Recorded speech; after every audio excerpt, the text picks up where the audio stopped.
Ouais. On est parti. Yes, trop bien. Let's go.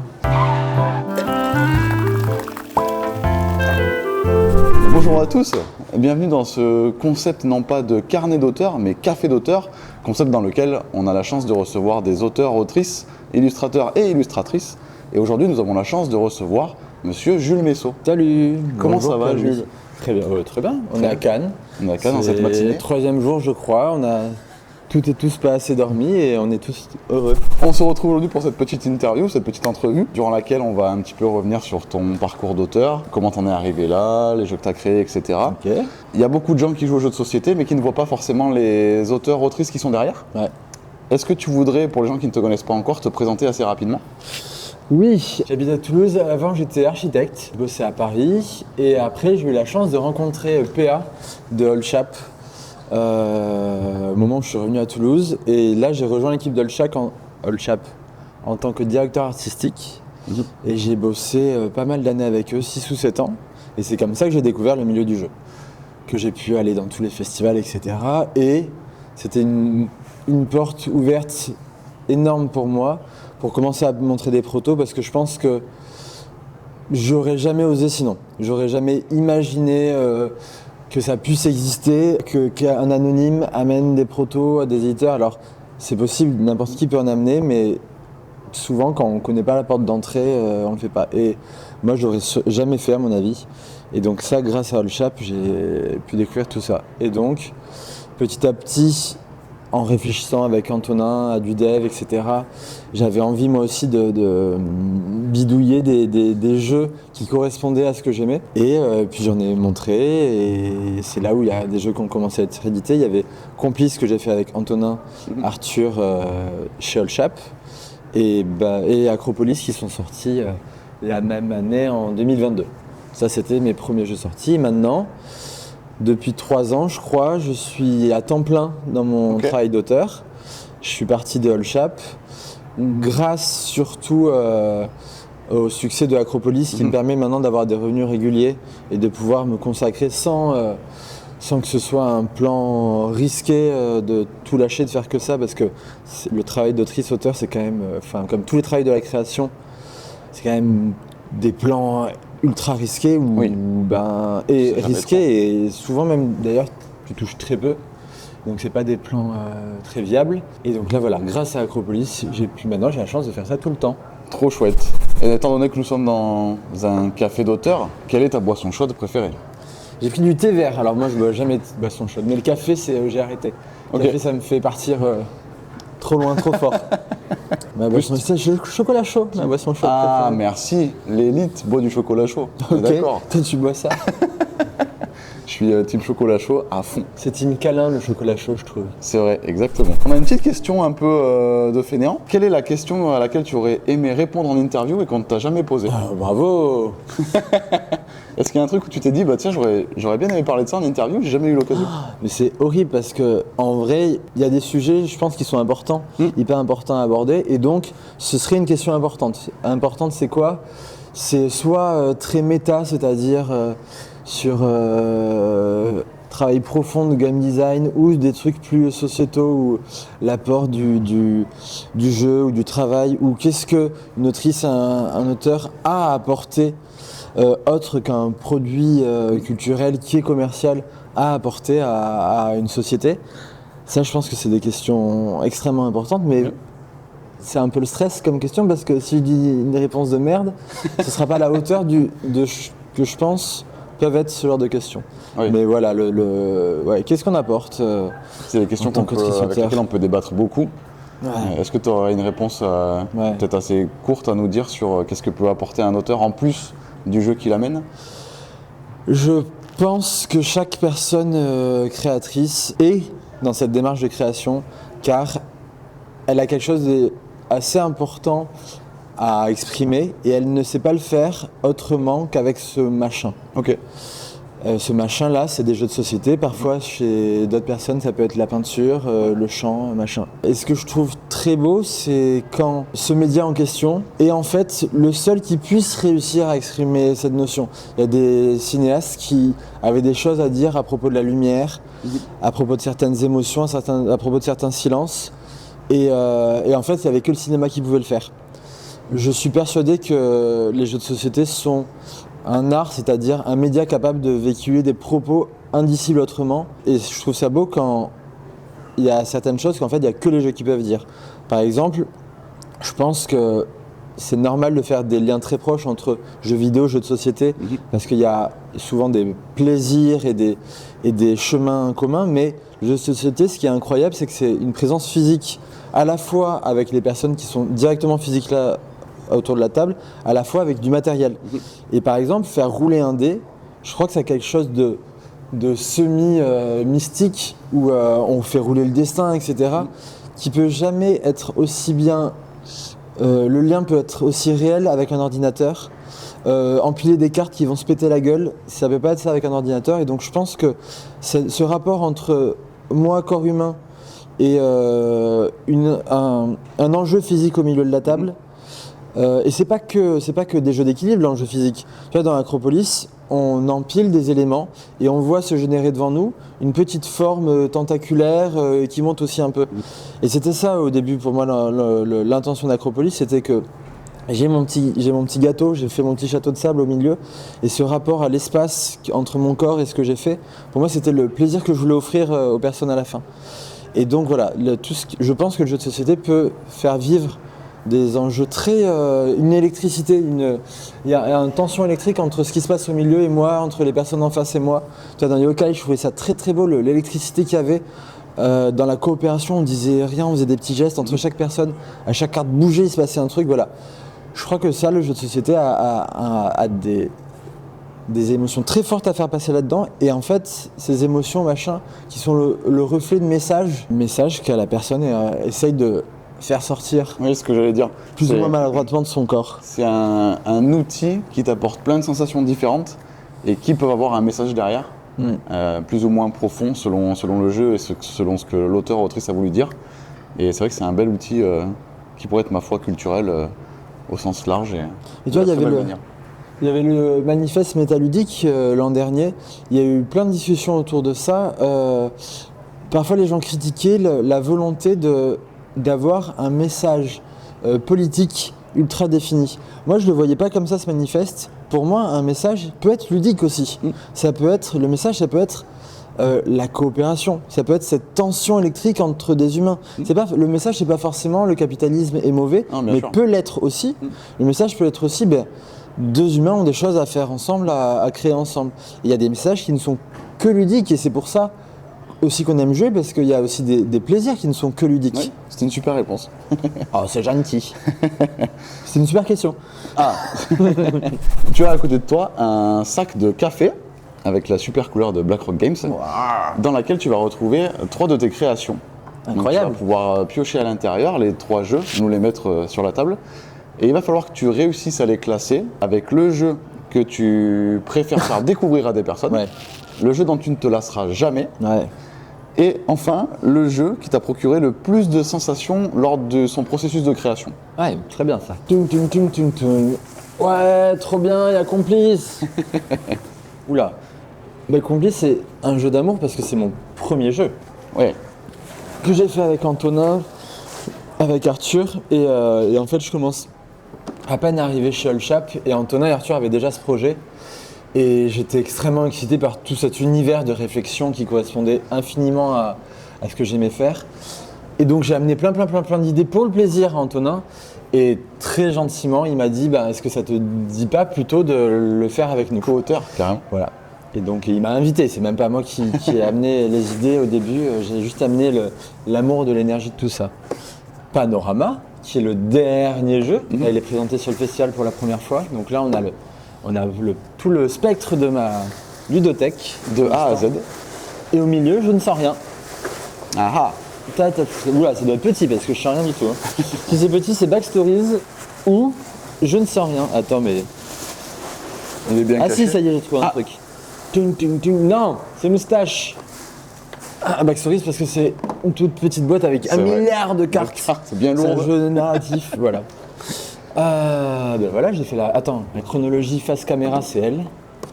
et les jeux sont comme ça. C'est drôle, t'as tout le temps les dos de boîte qui sont dans le sens à l'inverse. inverse du. Je sais pas pourquoi, c'est toujours comme ça. C'est magique. J'ai une amie qui dit que plus la moitié dans une étagère, plus la moitié des trucs sont comme ça et qu'on ne sait jamais pourquoi. Alors, il faut mettre un jeu. Tu veux que je te fasse un petit rappel de classement? Alors, le jeu que tu préfères faire découvrir à quelqu'un, le jeu dont tu ne te lasseras jamais, et enfin le jeu qui t'a procuré le plus de sensations lors de son processus de création. Incroyable. Ça, c'est très particulier parce que à la fois, je trouve ça extrêmement facile à faire découvrir parce qu'on te dit, tu vas avoir des lunettes qui font que tu vois pas la réalité pareille que ton partenaire. À chaque fois, les gens pensent, qu'est-ce qui se passe? Qu'est-ce qu'on me raconte comme connerie? Et en fait, il y a un jeu autour de ça. C'est génial à faire découvrir, mais ce qui m'a énormément surpris, c'est que un groupe sur deux s'engueule beaucoup plus que je l'aurais imaginé. Et ça me fait tellement mal au cœur. Alors parfois il y en a qui s'engueulent et qui s'adorent. Je me souviens, sur internet, il y avait une dame qui avait écrit, tu sais mon amour, c'est le jeu où on avait failli divorcer. C'est vrai que la coopération peut être parfois un peu costaud, quoi. Ouais, c'est ça qui est beau aussi dans la coopération, c'est que ça ressort plein de tensions parce qu'on a investi.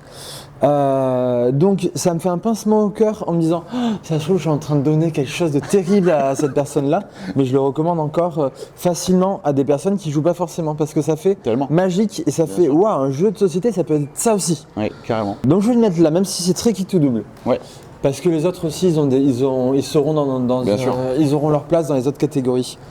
Donc il est là. Je sais pas comment tu installes le truc. Peu importe. C'est lui. Ok. C'est quoi ta deuxième catégorie?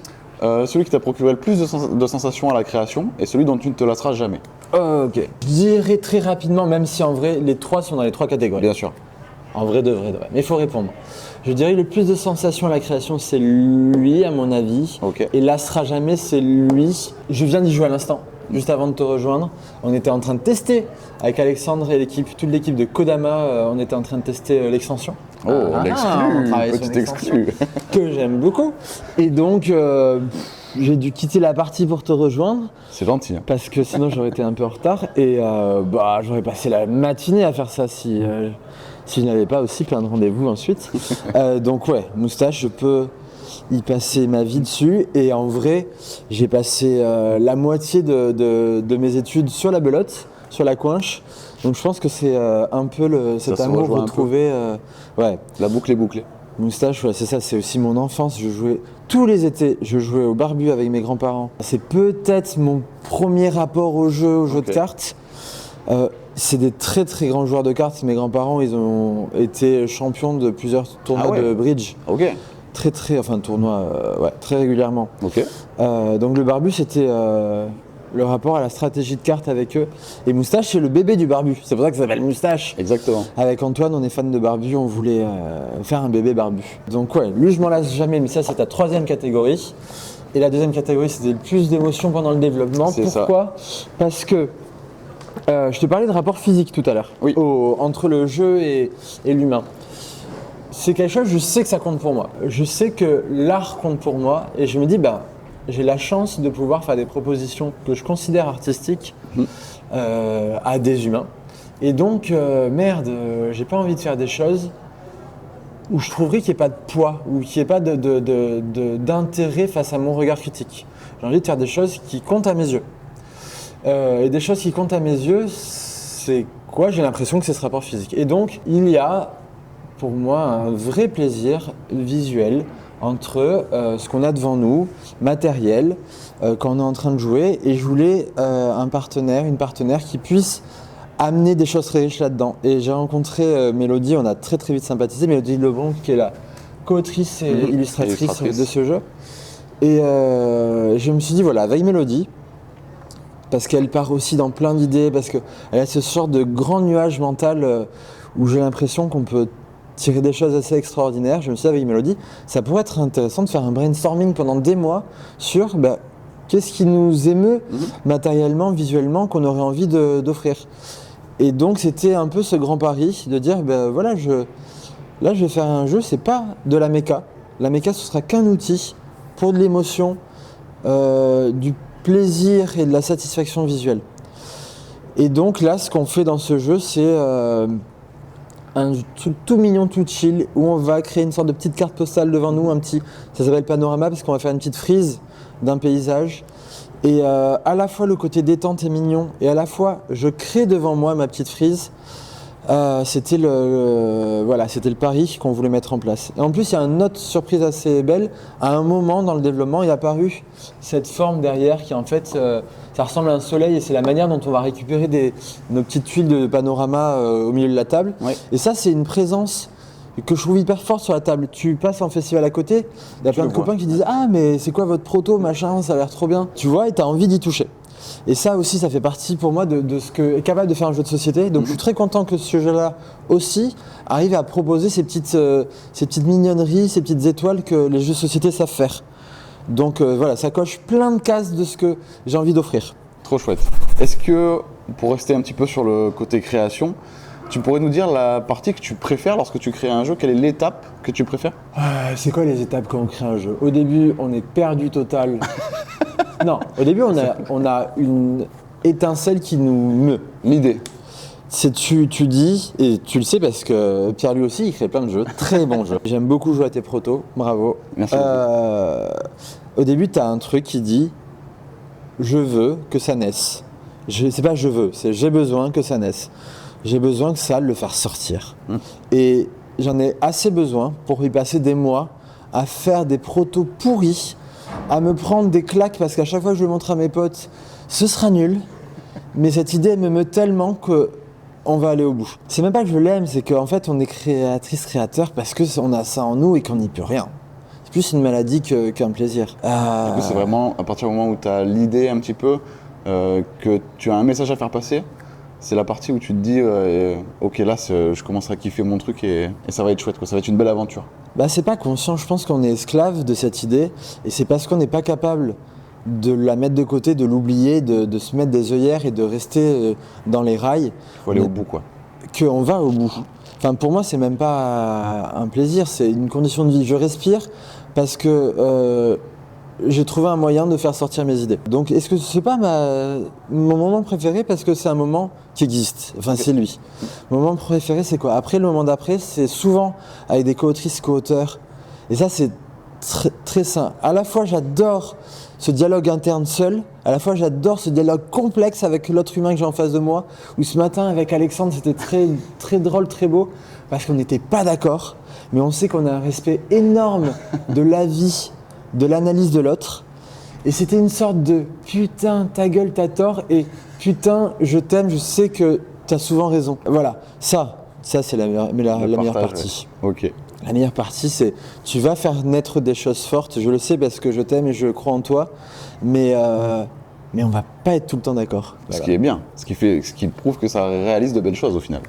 Sur les différents jeux que tu as sortis, est-ce qu'il y a un jeu sur lequel tu t'es dit ah, ça j'aurais peut-être fait autrement finalement, un petit regret? Ah, ouais, tout le temps. À chaque fois quand je sors, je suis convaincu à 100% que ça... Enfin, je suis très content d'avoir pu être convaincu à 100%. À chaque fois, ça s'est passé comme ça, que ça ressemble à ce que j'aurais aimé que ça ressemble. Ok. J'ai eu cette chance. Et ça existe complètement qu'on dise, bon, ben, on n'a pas réussi, machin. Mais j'ai vraiment eu cette chance d'être satisfait. Et ensuite... Parce que j'adore y jouer, je fais des jeux avant tout parce que c'est des trucs, parce que ce jeu-là me plaît. Après, j'y joue beaucoup. Et à force d'y jouer beaucoup, même si j'avais joué beaucoup aussi avant des milliards de fois, je vois des trucs, je dis ah là j'ai peut-être fait une petite bêtise. À Miams, il y a une carte que je regrette sur les 42. Okay. Il y en a qui sont plus ou moins équilibrées, mais il y en a une, non, elle n'est pas assez forte. C'est le regret. La carte qui te dit que tes cartes jaunes, tu les achètes gratuites. Ah oui, elle n'est pas assez forte parce que des cartes jaunes, t'en as qu'un septième, je crois, du deck, et donc c'est pas assez payant. Ok. Mais à culpa. Complice, j'ai pas de regrets. Complice, il y a, comme dans tout jeu, il y a des défauts et des très belles qualités. Et ça, c'est Antonin qui m'avait fait comprendre un jour que un jeu, il est pas bon parce qu'il a aucun défaut. Un jeu, il est bon parce qu'il a certaines grandes qualités.